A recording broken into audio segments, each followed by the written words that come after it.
Welcome to the wilderness. Is this your first time, or have you been here before? From a distance, every wilderness has an unspoken and enchanting appeal.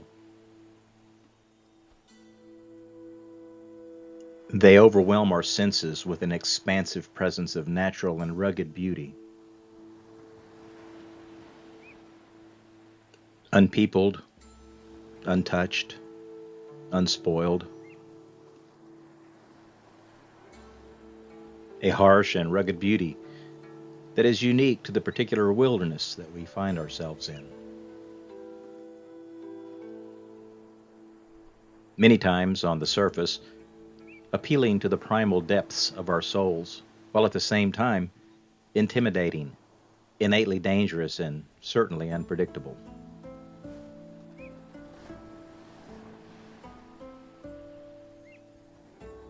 But as we grow closer to the wilderness, and we begin our journeys deeper within its boundaries, the wilderness begins to reveal to us a character of a different type. A character that can't be tamed, can't be controlled, can't be civilized. And we soon discover, many times much to our own chagrin, just how small and helpless we really are while in its grasp. On the surface, it's a nice place to visit, but it's not necessarily a place you really want to live. Not every wilderness is the same, however. There may be similarities, but each wilderness possesses its own unique personality, challenges, and dangers. A wilderness is just like our individual lives. No two are the same. No challenges are the same. No suffering is the same. No trials or tests or temptations are quite the same.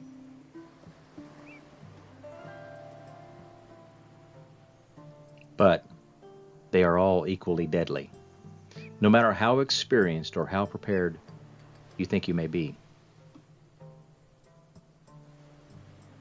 The wilderness has always been a major theme found in the Bible, and they have always played a major role in the lives of Elohim's people. Not because they are places of solitude or escape, but because they are empty and barren by nature, and they serve as the perfect instrument to refine one's faith. The Bible tells us that when Elohim seeks to refine a person for his purposes, he leads us into the wilderness. Purposely taking us into fierce and foreboding places that rob us of our natural strength and abilities, thereby stripping away the shallow veneer that covers our superficial faith.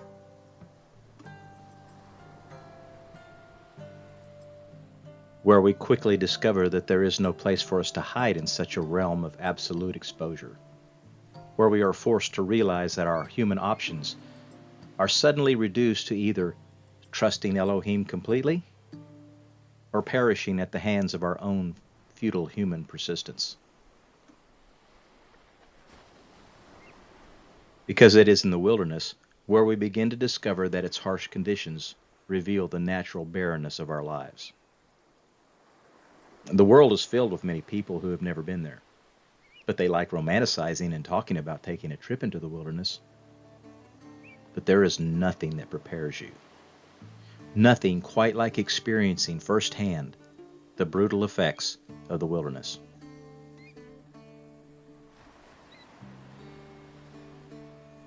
But to those who Elohim invites into the wilderness, their true nature is revealed as their beliefs are brutally challenged and their faith is reshaped.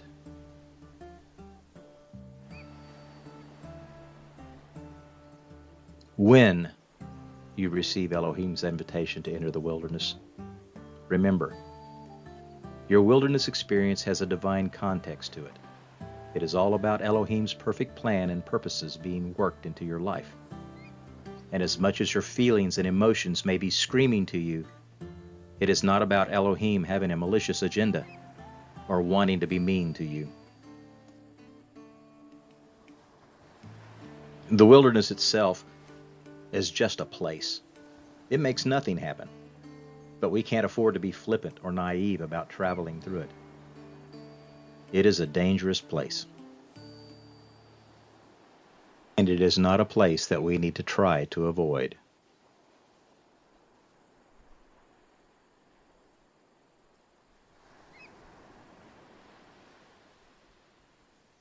Your wilderness can be a beautiful place, a place to discover or remember who you truly are, a place where you discover the true meaning of trust, and a place where you'll find out who you can truly rely on. Your journey into the wilderness is not an endurance race, where you'll simply test yourself just to find out how strong your faith is and how resilient your beliefs are. Your trip into the wilderness is not to prove to yourself or others that you have what it takes. Your journey into the wilderness is where you go to come to find the end of yourself, where you come to the end of all your resources, come to the end of all of your abilities, come to the end of all your strength. When you go to the wilderness, you are going there to die. Not long after you enter the wilderness, and the shock of finding yourself in such a place begins to dissipate, you discover that your perceptions begin to change. They sharpen. And as you begin to focus more and more upon Elohim, you begin to see and hear more clearly. And you slowly begin finding yourself looking and listening to the world around you differently. You find yourself less influenced by your feelings and emotions as your heart and spirit begins to settle down and stabilize, and your fleshly reasoning is slowly transformed through your increased exercise of trust and faith.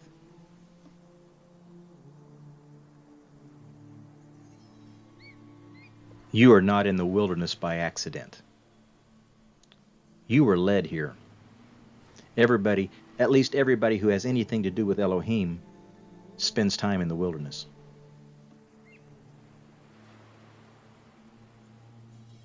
There is something inexplicably attractive about the wilderness.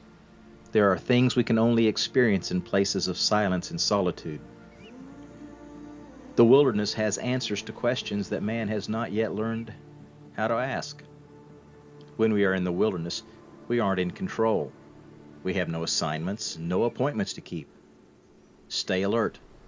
Stay alive. That's it. When we are in the wilderness, we can feel our lives simplifying and deepening. But we also become aware of how frightening it can be.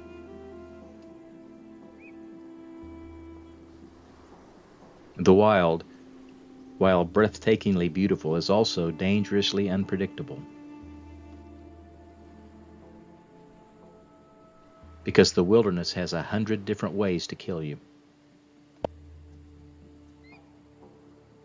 There will be times in everyone's life when we may find ourselves plunged unexpectedly into a circumstantial wilderness, no matter how careful or civilized we may be.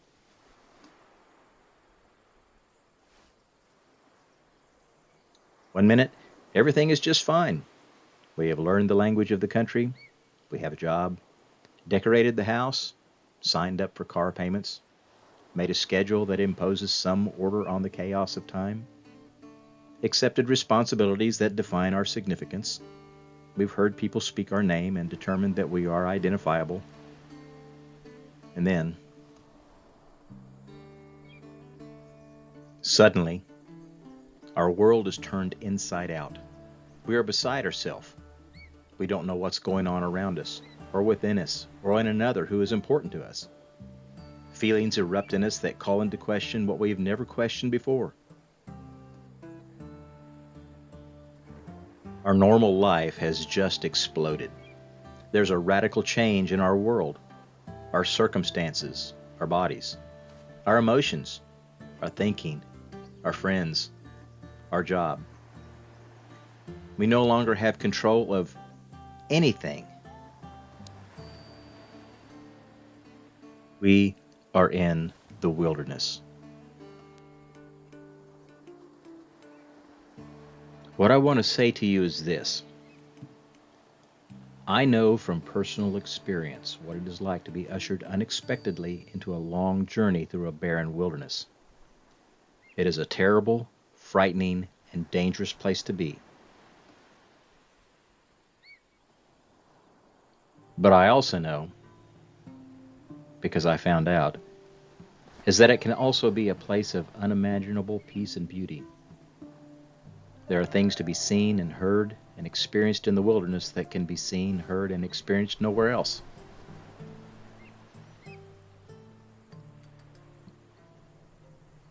When we find ourselves in the wilderness, we do well to be frightened.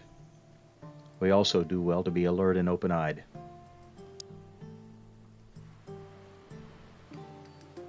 Because when you are in the wilderness, you will be plunged deeply into an awareness of danger and death.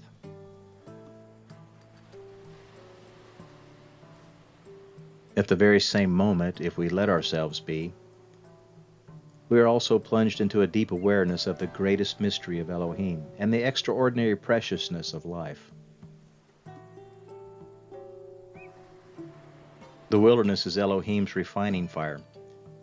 It is the place that he purposely takes us to remove the fleshly dross from our lives, as he lovingly subjects us to the fires of fear and doubt, of temptation and testing.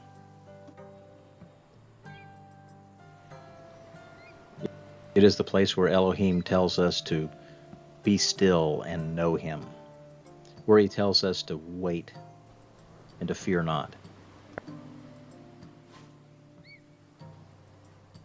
It is where he uses the hardness of our circumstances and situations in life to sharpen the blunt edges of our heart, our soul, our mind, and our strength. And it is only when done in his own time will we be able to love him more with less effort. Remember,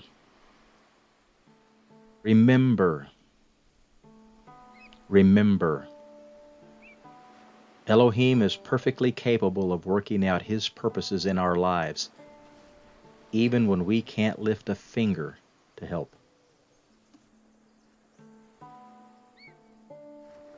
That is what the wilderness is for. To teach us that Elohim is faithfully working out our salvation and sanctification, even when every time we lift a finger it seems to contribute to the wrong side. It is in the burning heat of the wilderness where we discover that grace is the receiving of something that we do not deserve, and mercy is not receiving something that we most certainly deserve.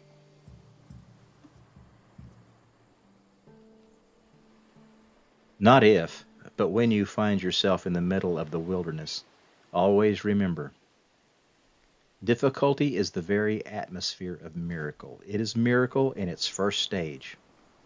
If it is to be a great miracle, the condition you must face is not difficulty. It must be sheer impossibility.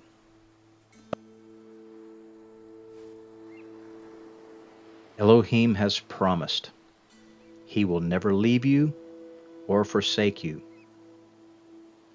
And Elohim does not lie. And when your time in the wilderness finally comes to an end, and it will, you will never regret having followed Elohim into it. You may never want to repeat it, but you will never regret it.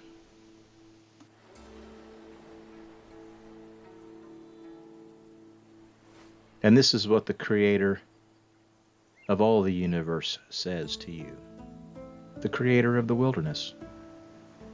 For I know the thoughts that I think toward you, says Jehovah, thoughts of peace and not of evil, to give you hope in your latter end.